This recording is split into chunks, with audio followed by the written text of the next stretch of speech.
Good morning everyone. आज का ये एडिटोरियल एक राजनीतिक या कह सकते हैं पॉलिटिकल टॉपिक है और इस एडिटोरियल में भारत की जो राजनीति, जो गठबंधन की राजनीति है, उसके बारे में बात हो रही है।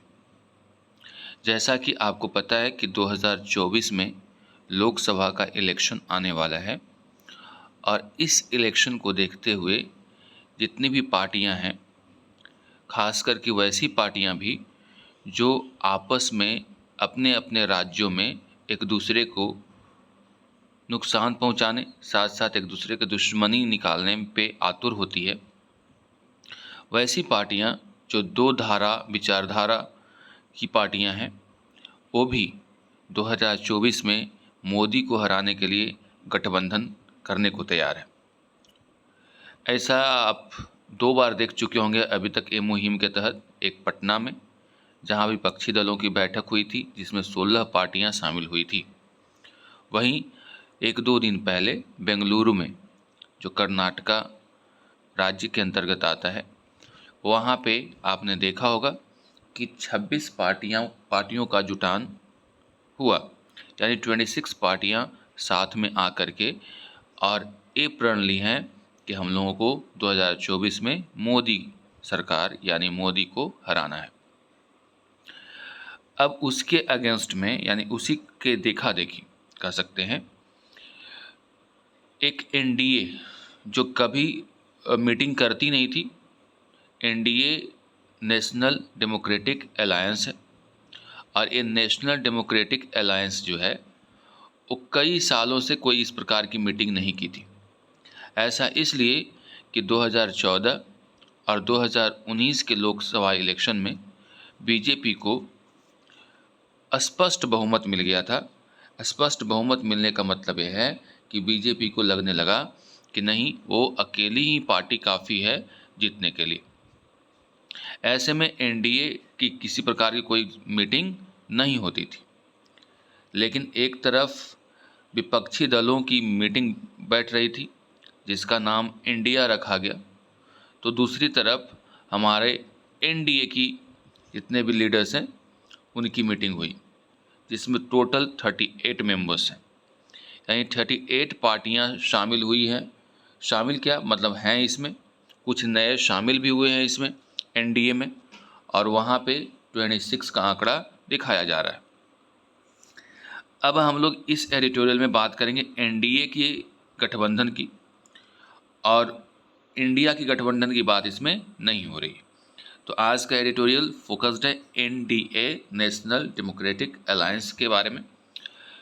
जैसा कि मैंने आपको बताया कि एनडीए नेशनल डेमोक्रेटिक अलायंस एक बहुत पुरानी गठबंधन कह सकते हैं, और ये जो गठबंधन है वो अटल बिहारी वाजपेयी के समय से ही चला आ रहा है, जिसके पार्ट कभी नीतीश कुमार भी हुआ करते थे, उनकी पार्टी भी हुआ करती थी।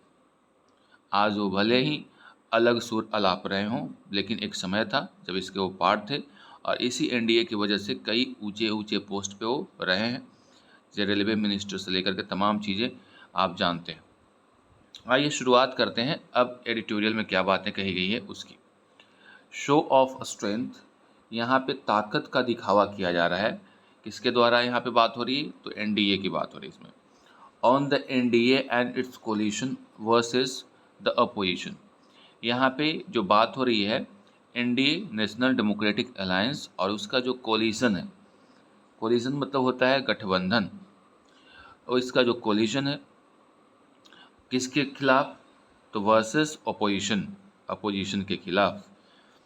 The Bharatiya Janata party is investing more in alliances as the 2024 election draws closer।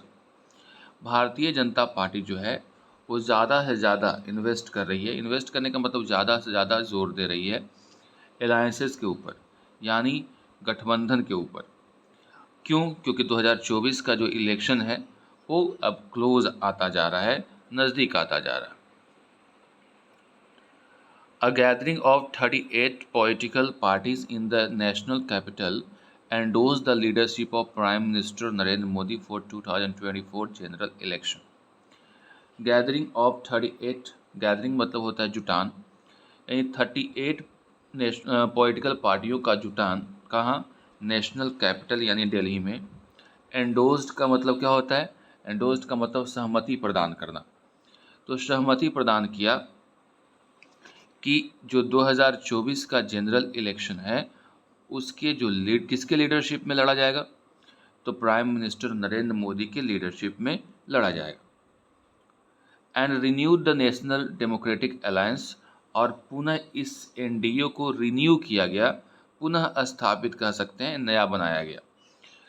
और नया इसलिए कहा जा रहा है, रिन्यू इसलिए कहा जा रहा है क्योंकि इसमें कई नए पार्टियां भी जुड़ी हैं। Which had become redundant. Redundant का मतलब होता है जो बेकार हो गया था। बेकार कहने का मतलब जो एक्टिव नहीं था। तो जो एनडीए जो एक्टिव नहीं था उतना, रिडंडेंट हो गया था, मतलब समझो कि वो लेज़ी हो गया था या बेकार हो गया था। वो बेकार एनडीए को फिर से क्या किया गया, रिन्यू किया गया। With Bharatiya Janata party winning a Lok Sabha majority in its own 2014 and 19। यानी वो एनडीए जो रिडंडेंट हो गया था, किसकी वजह से, जो भारतीय जनता पार्टी 2 बार लोकसभा मेजोरिटी के साथ जीत गई, उसके बाद एनडीए का जो महत्व था वो कम हो गया था, क्योंकि बीजेपी को लगने लगा कि हम लोग तो अकेले ही काफ़ी हैं। लेकिन वो पार्टी एनडीए गठबंधन जो एक समय में रिडंडेंट यानी बेकार पड़ गया था, अब फिर से उसको पुनर्जीवित किया गया और फिर से उसको रिन्यू करने का प्रयास किया गया। कहाँ किया गया, तो न्यू दिल्ली में, याद रखना। कितने पार्टियां शामिल हुई, तो 38 पार्टियां शामिल हुई। दैट, ये कि mister Modi is the leader of the BJP is unquestionable. ये कि मिस्टर मोदी जो हैं लीडर है बीजेपी के, इसमें कोई सवाल उठाने वाली बात नहीं है, अनक्वेश्चनेबल है। But he is determined to show that his strength is not limited to his own party. But वो दिखाना ये चाहते हैं, डिटर्मिन्ड हैं यानी संकल्पित हैं, कि उनकी जो ताकत है उनकी पार्टी तक ही सीमित नहीं है। The NDA has expanded with the induction of several parties. NDA जो है वो एक्सपैंड किया है, एक्सपैंड मतलब फैला है, किसके साथ, तो विथ इंडक्शन। इंडक्शन का मतलब होता है ज्वाइनिंग, यानी इसमें और भी कई पार्टियां ज्वाइन की हैं। शामिल होना इंडक्शन का मतलब होता है, तो इसमें और भी पार्टियां शामिल हुई इन रिसेंट मंथ्स यानी हाल के महीनों में। नोटेबली जिनके नाम दिए गए हैं, जैसे महाराष्ट्र वेयर स्प्लिंटर, स्प्लिंटर का मतलब जो टुकड़ा होता है, the splinter groups of the 2 regional parties, यानी जो टुकड़े, जो 2 पार्टियों का वहाँ पे टुकड़ा हुआ, एक शिवसेना का और दूसरा एनसीपी का। एनसीपी और शिवसेना से जो टुकड़े निकल करके उसमें से आए, वो पार्टी जो लोग हैं, पार्टी के लोग कहाँ शामिल हो गए, बीजेपी में। ये कौन कौन से पार्टी से आए थे भाई, तो नेशनल कांग्रेस पार्टी जिसको एनसीपी कहा जाता है, और शिवसेना। तो शिवसेना और नेशनल कांग्रेस पार्टी के जो टूट करके बना, तो टूटा हुआ जो पार्ट है वो आकर के बीजेपी में शामिल हो गया। Have joined the band wagon. Band wagon का मतलब होता है पूरे गाजे बाजे के साथ, यानी पूरा बोरिया बिस्तर समेटे हुए इसमें आ गए।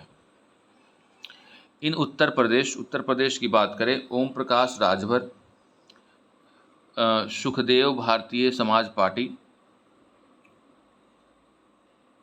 Has return to the saffron camp. तो ओम प्रकाश राजभर जो हैं यूपी के, वो वापस लौट करके आ गए हैं सैफरन कैंप यानी बीजेपी वाले कैंप में। आफ्टर एन एक्रीमोनियस का मतलब होता है टकरार, स्प्लिट यानी एक जो घमासान वाली जो स्थिति थी, स्प्लिट मतलब टुकड़ा हो गया था। Ahead of the 2022 assembly election, 2022 के इलेक्शन से के पहले, इन बिहार में बोथ फैक्शंस ऑफ द लोक जनशक्ति पार्टी। आपको पता है कि दोनों के बीच में विवाद हो गया था, विवाद की वजह से लोक जनशक्ति पार्टी टूट गई थी। लोक जनशक्ति पार्टी जो रामविलास की पार्टी, वो एक तरफ उनके भाई इस पे कब्ज़ा जमाना चाह रहे थे, वहीं दूसरी तरफ बेटा इसको अपने विरासत समझ रहा था। और ऐसे में ये जो पार्टी है वो टूट गई। और पार्टी टूटने के बाद लोक जनशक्ति पार्टी दो भागों में बट गई, एक चाचा एक भतीजा वाली पार्टी। ठीक है, अब बात आई कि ये दोनों पार्टी 2022 में तो स्प्लिट कर गई, यानी अलग हो गई। तो and break away groups and individuals from the Janata Dal united are powering the NDA. तो ये जो अभी एनडीए बना है उसमें लोक जनशक्ति पार्टी के दोनों जो फैक्शंस हैं, दोनों ही टुकड़े हैं, वो साथ में आ गए हैं। साथ ही कई ऐसे लीडर्स हैं जो जनता दल यूनाइटेड के हैं, जो एनडीए को पावर कर रहे हैं। More matches are in the works, और भी कई मैचेज कहने का मतलब हुआ कि और भी कई ऐसी पार्टियां हैं जिसके ऊपर काम चल रही है उसको मिलाने का। द जनता दल सेकुलर इन कर्नाटका, जनता दल सेकुलर से भी बात चल रही है। The Telugu Desam party led by N Chandrababu Naidu in Andhra Pradesh are in touch with BJP. ये सारे जो पार्टियां हैं वो बीजेपी के टच में हैं। दिस न्यू अलाइनमेंट, ये जो नए अलाइनमेंट्स हो रहे हैं, हैव इलेक्टोरल इम्प्लीकेशन, इनका एक राजनीतिक या कह सकते हो इलेक्टोरल मतलब रिलेटेड टू चुनाव, यानी चुनावी इनका एक महत्व है। At a minimum in Maharashtra, खासकर महाराष्ट्र में, बिहार में और उत्तर प्रदेश में, where the BJP hopes to retain its primacy, जहाँ पे बीजेपी चाहती है कि पुनः यहाँ पे अपनी प्राथमिकता वो दर्ज करे। Apart from these electoral calculations, चुनावी आंकड़ों के बावजूद, अपार्ट फ्रॉम दीज कैलकुलेशंस मतलब होता है जो आकलन, यानी चुनावी आकलन के बावजूद, the point is being made also is that the BJP under mister Modi despite its position of strength is eager to have a broad coalition. यानी अपार्ट फ्रॉम इलेक्टोरल कैलकुलेशन के आधार पे लग रहा है कि बीजेपी फिर से सत्ता में आएगी, लेकिन इस कैलकुलेशंस के बावजूद भी ये पॉइंट रखा जा रहा है कि बीजेपी अंडर मोदी यानी मोदी के अंडर, डिस्पाइट इस पोजीशन ऑफ स्ट्रेंथ, यानी ताकतवर होने के बावजूद भी, ईगर मतलब उत्सुक होता है, तो eager to have a broad मतलब बड़ा, कोलिशन मतलब गठजोड़ या गठबंधन, एक बहुत बड़ा गठबंधन करना चाहता है पार्टियों का और सोशल ग्रुप्स का। यानी मोदी के नेतृत्व में इसमें कोई डाउट नहीं है कि पार्टी मजबूत हुई है, लेकिन पार्टी मजबूत होने के बावजूद भी ये उत्सुक है कि और भी पार्टियों का समूह बना करके एक सोशल ग्रुप को टारगेट किया जाए और उसके वोट को लिया जाए। The NDA's show of strength comes against the backdrop of an involving united front of opposition parties against the BJP. ये जो एनडीए का जो शो देखने को मिला और उसके स्ट्रेंथ का जो शो देखने को मिला, वो तब दिखाया गया वो जब दूसरी तरफ विपक्षी पार्टियों का एक हुजूम या समूह जमा हुआ था। उसके बैकड्रॉप में, उसके पृष्ठ उसके कह सकते हैं कि परिप्रेक्ष्य में ये इनका 38 पार्टियों का शो हुआ। तो जो आपने देखा होगा कि जो विपक्षी पार्टियां अपना एक अलायंस बना रही हैं, उसी के अगेंस्ट में यहाँ पे बीजेपी का भी शो देखने को मिला। Mister Modi has accuse the opposition coalition to of being opportunist. Mister Modi ने कहा कि जो अपोजिशन का जो जमावड़ा आप देख रहे हैं वो एक प्रकार के वैसे लोगों का समूह है जो अपॉर्चुनिस्टिक हैं, यानी मौका परस्त हैं। मौका मिलेगा तो एक दूसरे का गला काटने को भी तैयार हो जाएंगे। A change that is undoubtedly true, ये जो चेंज, ये बदलाव हुआ, इसमें कोई शक नहीं है कि सही है। But then it equally holds true for the NDA as well. लेकिन ये जो है ये एनडीए पर भी अप्लाई होता है। एनडीए में भी बहुत सारी ऐसी पार्टियां हैं जो मौका परस्त हैं, जो समय मिलने पर आते रहते हैं और जाते रहते हैं। The BJP remains formidable in its strong holds. जो बीजेपी है वो फॉर्मिडेबल रहती है। फॉर्मिडेबल का मतलब होता है एक टफ टारगेट रहती है किसी के लिए, खासकर कब, जब अपने स्ट्रॉन्ग होल्ड्स में है, यानी अपने किले में, यानी जहाँ इसका किला है बीजेपी का, वहाँ पे फॉर्मिडेबल है, जो उसको हराना मुश्किल है, टफ है। But it does not want to leave things to change, लेकिन वो थिंग्स टू चांस, लेकिन बीजेपी चाहती नहीं है कि इसमें किसी प्रकार का चांस लिया जाए, इसको छोड़ दिया जाए चांस के ऊपर। It has a maximalist approach in electioneering, और इसका ये अप्रोच जो है मैक्सिमलिस्ट है, यानी ज़्यादा से ज़्यादा इसको वोट हासिल करने का अप्रोच है।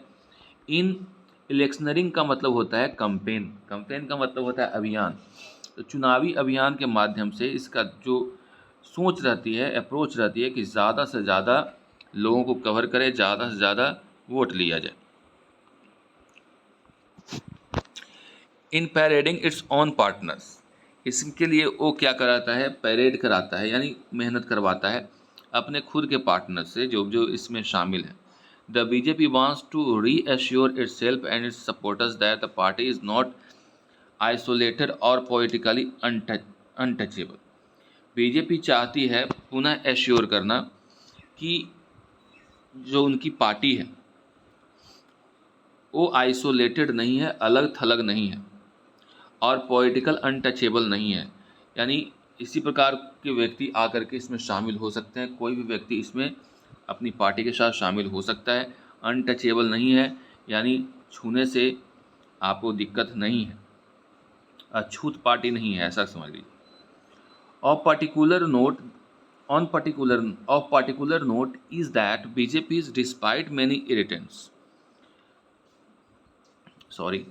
यहाँ से देखते हैं। Of particular note is the BJP's relationship with All India Anna Dravid Munnetra Kazhagam, एक पार्टी का नाम है, इन Tamil Nadu, that continues despite many irritants।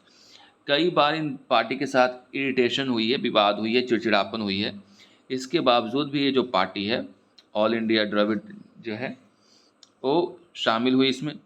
As it seeks a foothold in the Dravidian fortress, क्योंकि द्रविडियन जो fortress मतलब किला होता है, तो द्रविडियन यानी जो दक्षिण का भारत है, उधर भी अपना फुटप्रिंट जमाना चाहती है, फुट होल्ड करना चाहती है बीजेपी, इसलिए इस पार्टी के साथ आई है। The party is likely to have more tricks up its sleeve, अभी पार्टी जो है कई और भी चाल चलने वाली है। The party is likely to have more tricks up its sleeve का मतलब होता है चाल चलना, तो और भी चाल चलने वाली है इन कमिंग वीक्स, आने वाले सप्ताह में। क्या क्या चाल होगा इसमें? होगा part of the BJP agenda, जिसमें बीजेपी का जो एजेंडा होगा, such as call for uniform civil code, यानी यूसीसी के लिए, यूनिफॉर्म सिविल कोड के लिए एक चाल चला जाएगा, जिसमें एनडीए के जितने भी गठबंधन हैं उनका जो इंड्योरेंस है, इंड्योरेंस का मतलब कितने लोग टिक पाते हैं इसमें, उसकी एक तरह से कह सकते हैं परीक्षा हो जाएगी। But there are enough reason for these parties to stick together, इसके अलावा कई ऐसे रीजन हैं जिसके वजह से सारी पार्टियां एक साथ जुट गई हैं। तो इस तरह से आज के एडिटोरियल में आपने समझा कि एक तरफ इंडिया है तो एक तरफ एनडीए है। अब देखिए होता क्या है, आगे चुनाव के नतीजे बताएंगे। That's all for today, see you in the next video.